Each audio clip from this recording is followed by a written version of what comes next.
Right breaking చూస్తున్నాం. ధాన్యం కొనుగోలు, తాగునీటి సరఫరాపై ముఖ్యమంత్రి యనమల రేవంత్ రెడ్డి స్పెషల్ ఫోకస్ పెట్టారు. ఈరోజు మధ్యాహ్నం 2 గంటలకు సెక్రటరియట్లో సంబంధిత విభాగాలపై సమీక్ష నిర్వహించనున్నారు.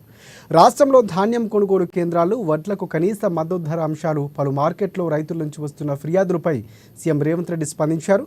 ఎండాకాలంలో ప్రజలకు తాగునీటి ఇబ్బందులు తలెత్తకుండా చేపట్టే చర్యలు, తీసుకోవాల్సిన ప్రత్యామ్నాయాలపై అధికారులతో సీఎం చర్చించనున్నారు.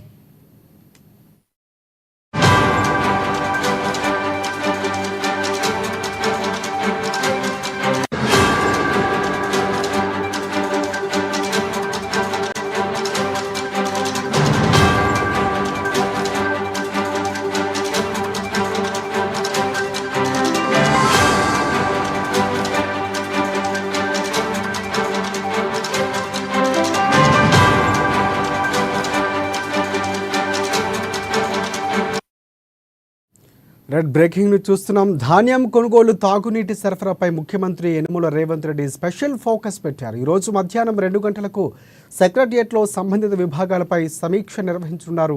రాష్ట్రంలో ధాన్యం కొనుగోలు కేంద్రాలు, వడ్లకు కనీస మద్దతు ధర అంశాలు, పలు మార్కెట్లో రైతుల నుంచి వస్తున్న ఫిర్యాదులపై సీఎం రేవంత్ రెడ్డి స్పందించారు. ఎండాకాలంలో ప్రజలకు తాగునీటి ఇబ్బందులు తలెత్తకుండా చేపట్టే చర్యలు, తీసుకోవాల్సిన ప్రత్యామ్నాయాలపై అధికారులతో ఆయన చర్చించనున్నారు. దీనికి సంబంధించి పూర్తి అప్డేట్స్ అందించేందుకు మా ప్రతినిధి రాంబాబు మనకి లైవ్లో సిద్ధంగా ఉన్నారు. రాంబాబు, చెప్పండి, పూర్తిగా సీఎం రేవంత్ రెడ్డి ఈరోజు సమీక్ష సమావేశం ఎలా జరగబోతుంది, దానికి సంబంధించి పూర్తి అప్డేట్స్ ఏంటి?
రైట్ బ్రేకింగ్ చూస్తున్నాం. ధాన్యం కొనుగోలు, తాగునీటి సరఫరాపై ముఖ్యమంత్రి యనమల రేవంత్ రెడ్డి స్పెషల్ ఫోకస్ పెట్టారు. ఈరోజు మధ్యాహ్నం 2 గంటలకు సెక్రటరియట్లో సంబంధిత విభాగాలపై సమీక్ష నిర్వహించనున్నారు. ఇక రాష్ట్రంలో ధాన్యం కొనుగోలు కేంద్రాలు, వడ్లకు కనీస మద్దతు ధర అంశాలు, పలు మార్కెట్లో రైతుల నుంచి వస్తున్న ఫిర్యాదులపై సీఎం రేవంత్ రెడ్డి స్పందించారు.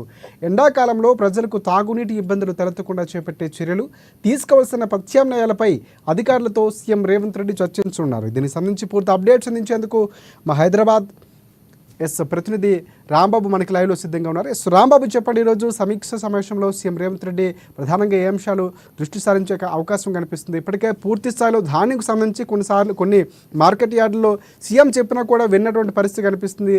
నీటి ఎద్దడికి సంబంధించి పూర్తిగా ఎలాంటి చర్యలు ఉండే అవకాశం ఉంది?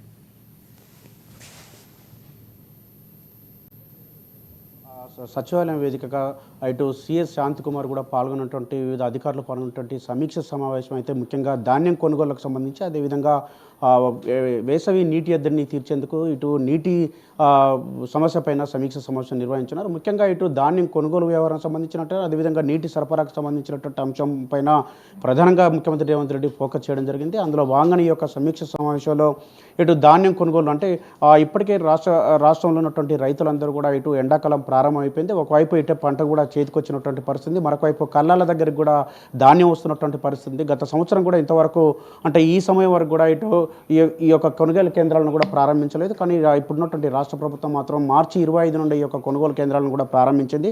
దాంతోపాటుగా కొనుగోలు కేంద్రాల్లో ఉన్నటువంటి ధాన్యం సేకరణకు దానికి సంబంధించి ఐకేపీ సెంటర్లతోని, అదేవిధంగా సివిల్ సప్లై కేంద్రంగా ఈ 2 సంస్థలు కూడా ఈ వడ్లను కొనుగోలు చేస్తున్నాయి. ముఖ్యంగా ఈ యొక్క ధరకు సంబంధించిన, ముఖ్యంగా మద్దతు ధరకు సంబంధించినటువంటి అంశంలో తీవ్ర తీవ్రమైనటువంటి ఆరోపణలు వస్తున్నటువంటి నేపథ్యంలో ఇటు మొన్న జనగాంలో జరిగినటువంటి సంఘటనకు సంబంధించి ముఖ్యమంత్రి రేవంత్ రెడ్డి కూడా తక్షణమే స్పందించి అక్కడ ఉన్నటువంటి ట్రేడర్లపైన కూడా చర్యలు తీసుకున్నటువంటి పరిస్థితి మనం చూసాం. అక్కడ ఉన్నటువంటి జిల్లా కలెక్టర్ను కూడా ప్రశంసించినటువంటి పరిస్థితి. దీంతో ఇటు రాష్ట్రంలో ఉన్నటువంటి కొనుగోలు కేంద్రాలు, ధాన్యం కొనుగోలుకు సంబంధించినటువంటి కేంద్రాలు ఎక్కడ కూడా ఇబ్బంది జరగొద్దని చెప్పేసి దీనిపైన సమీక్ష సమావేశం అయితే నిర్వహిస్తున్నారు. రైతులకు కావాల్సినటువంటి గన్ని సంచులు సుమారుగా ఇటు 18 కోట్లకు పైగా ఇటు గన్ని సంచులు అవసరం ఉన్నాయి. ఇప్పటికే 14 కోట్లకు పైగా గన్ని సంచులు కూడా ప్రభుత్వం అయితే ఇటు అందుబాటులో ఉంచింది. మరికొన్ని దీనికి సంబంధించినటువంటి త్వరలో ఇటు అందుబాటులోకి తీసుకొస్తామని రాష్ట్ర ప్రభుత్వం చెప్తా ఉన్నది. మరొక వైపుగా ఇటు కొనుగోలు కేంద్రాల్లో కూడా ఎన్నడూ లేని విధంగా ఈ సంవత్సరం కూడా భారీ ఎత్తున కొనుగోలు కేంద్రాలను రాష్ట్ర ప్రభుత్వం అయితే ఏర్పాటు చేసింది. ఎక్కడ కూడా రైతులకు ఇటు ధాన్యం కొనుగోలు ఎలాంటి సమస్య తలెత్తదని చెప్పేసి, అదేవిధంగా ఇటు ధాన్యం ఎక్కడైతే కొనుగోలు కేంద్రాల్లో తడిచినా కానీ లేకపోతే ఎలాంటి ఇబ్బందులు గురైనా, అంటే ప్రస్తుతానికైతే వర్షం లేకున్నా ఒకవేళ వర్షం వచ్చి తడిచినా కానీ కొనుగోలుకి ఎలాంటి ఆటంకం లేకుండా ఉండే విధంగా చర్యలు తీసుకోవాలని చెప్పి చెప్తా ఉన్నది. ఇటు ఎవరైతే ట్రేడర్లు ఉన్నారో, అక్కడైతే కొనుగోలుదారులు, ప్రైవేట్ వ్యక్తులు ఎవరైతే కొనుగోలు చేస్తూ ఉంటారో వాళ్ళందరూ కూడా ఈ యొక్క ఇందులో భాగస్వామ్యం అయ్యి రైతులను మోసం చేసేటువంటి పరిస్థితి ఏమాత్రం కూడా రావద్దని చెప్పేసి రాష్ట్ర ప్రభుత్వం అయితే చెప్తా ఉన్నది. దాంతోపాటుగా ఈ యొక్క ధాన్యం కొనుగోలు ఎలాంటి అవకతవకలు పాల్పడ్డా చర్యలు తీసుకోవాలని చెప్పేసి అధికారులకైతే ఆదేశాలు జారీ చేస్తూ ఉంది. మరొక వైపు ఇటు రాష్ట్రంలో నీటి ఎద్దడి తీర్చేందుకైతే రాష్ట్ర ప్రభుత్వం కృతనిశ్చయంతో ఉంది. అందుకొరకే ఇప్పటికే ప్రత్యేక ఫండ్ పేరిట 140 కోట్లు రాష్ట్ర ప్రభుత్వం విడుదల చేసింది. దీనికి ప్రతి నియోజకవర్గం కూడా ₹1 ఈ స్పెషల్ డెవలప్మెంట్ ఫండ్ కింద విడుదల చేసినటువంటి దాంట్లో నీటి కేటాయింపులకు ఉపయోగించాలని చెప్పేసి ఆయా ఎమ్మెల్యేలకు కూడా, అదేవిధంగా అధికారులకు కూడా ఇప్పటికే ఆదేశాలు జారీ చేయడం జరిగింది. అదేవిధంగా మిషన్ భగీరథకు సంబంధించినటువంటి ఎక్కడైతే చిన్న రిపేర్లు ఉంటాయో, అదేవిధంగా బోర్లు కానీ లేకపోతే నీటి వనరులు ఎక్కడైతే ఉంటాయో సాగునీటికి ముఖ్యంగా ఎలాంటి ఇబ్బంది రాకుండా అక్కడ ఉన్నటువంటి జలాశయాలను ఉపయోగించుకోవాలని చెప్పేసి రాష్ట్ర ప్రభుత్వం చెప్తా ఉన్నది.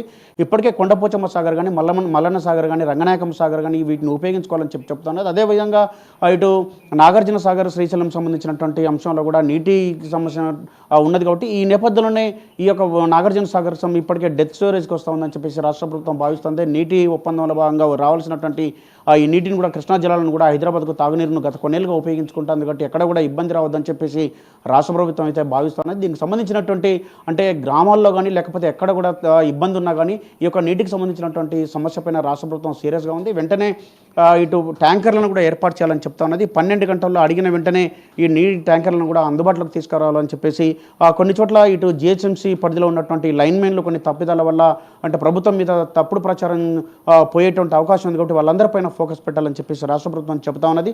ఇప్పటికే కొన్ని ప్రాంతాలకు నీటిని వదలడం, కొన్ని ప్రాంతాలకు వదలకపోవడం వల్ల కొంత ఇబ్బందికరమైనటువంటి పరిస్థితి ఏర్పడుతూ ఉంది. కాబట్టి రాష్ట్ర ప్రభుత్వం అయితే ఈ యొక్క నీటికి సంబంధించినటువంటి అంశం పైన ఇప్పటికే సీఎస్ సమీక్ష సమావేశం నిర్వహిస్తారు. ముఖ్యమంత్రి కూడా పదే సమీక్ష సమావేశం నిర్వహిస్తున్నారు. వేసవిలో నీటి ఎద్దడి రావద్దని చెప్పేసి దీనికి సంబంధించి ఎంతవరకైనా కానీ రాష్ట్ర ప్రభుత్వం ముందుకెళ్తుందని చెప్తా ఉన్నట్టు గ్రామీణ ప్రాంతాల్లో కానీ, ఆదివాసీ పల్లెల్లో కానీ ఎక్కడ కానీ నీటికి సంబంధించినటువంటి సమస్య రావద్దని చెప్పేసి చెప్తా ఉన్నది.